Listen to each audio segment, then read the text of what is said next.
सकता है? ये शासकीय रेलवे पुलिस जीआरपी थाना ने ये क्यूआर कोड निकाला है, ये हमको सर्टिफाई किया है कि इससे वो जो अपराधिक रहेगा उसको मतलब यानी कि क्यूआर नहीं मिलेगा।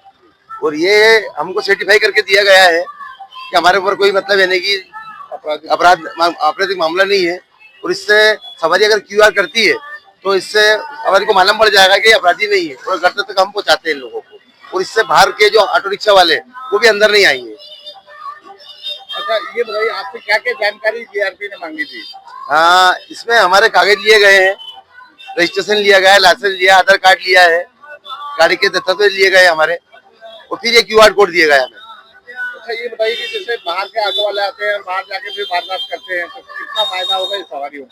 ये अब सवारी के ऊपर है सर। ये सवारी अगर क्यूआर करेगी तो जब सबसे ज्यादा जो रेलवे से ऑटो चलाते हैं उन्हीं लोगों को ज्यादा फायदा होगा। आपका नाम बताइए। अजय शर्मा। सबसे पहले मैं इसके पीछे की जो विचार था उसके बारे में बताना चाहूँगा कि कभी भी कोई भी यात्रीगण अगर कहीं बाहर से आते हैं, किसी दूसरे शहर में जाते हैं, तो एक उनमें रात को अगर पहुँचते हैं, लेट नाइट पहुँचते हैं, अर्ली मॉर्निंग पहुँचते हैं, तो एक अनजाना सा भय रहता है। उस भय को दूर करने के लिए रेलवे पुलिस द्वारा ये मुहिम छेड़ी गई है। इसमें विशेषकर जो रेलवे स्टेशन में हमारे ऑटो स्टैंड है, जो उस ऑटो स्टैंड में जितने भी ऑटो रहते हैं, उनको हमने सबसे पहले तो उन सबसे बातचीत की, उनसे विचार विमर्श किया। उनकी सहमति के आधार पर ही हम उन सभी को क्यूआर कोड की व्यवस्था कर रहे हैं।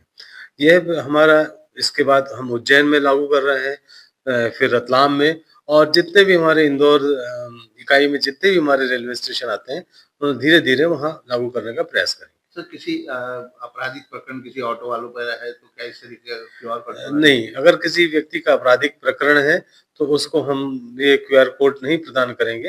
हाँ, अगर वो रेलवे स्टेशन में अपना ऑटो लगा सकता है, तो मैं उससे चूँकि हमारा उसमें कंट्रोल नहीं है, उसको तो मैं नहीं मना कर पाऊँगा, पर अगर वो व्यक्ति उसका रिकॉर्ड है, तो उसको हम ये क्यूआर कोड प्रदान नहीं करेंगे। क्योंकि फिर हम यात्री को ये नहीं बता सकेंगे कि ये इसका कोई रिकॉर्ड नहीं है। हम उसी व्यक्ति को ये क्यूआर कोड प्रदान कर रहे हैं जिसका कोई अपराध पंजीबद्ध नहीं है। सर, रेलवे एयरपोर्ट पर जिस तरीके से तख्ती लेकर लोग खड़े रहते हैं, क्या इस तरीके के ऑटो चालक भी तख्ती लेके जिससे कि लोग उसी ऑटो में बैठे यात्रीगण? नहीं, ऐसा नहीं है, उसमें ऑटो को नंबरिंग रहेगी, उसमें वो यात्रीगण किसी भी अपने पसंद के ऑटो के पे से जा सकते हैं, इसमें हमारा कुछ नहीं रहेगा। सिर्फ़ हमने उनको क्यूआर कोड दिया और नंबर्स दिए हैं, जो उस गंतव्य तक जहाँ यात्रीगण जाना चाहते हैं, जो अगर जाने का इच्छुक है, तो वो वहाँ तक उसको छोड़ेगा। पर साथ ही साथ हमने ये कर रखा है कि अगर यात्रीगण उसको स्कैन करेगा, उसके अंदर से भी जब वो बैठेंगे ऑटो में, तो अंदर से भी वो उसको स्कैन कर सकते हैं, वो समझ जानकारी उनके पास रहेगी।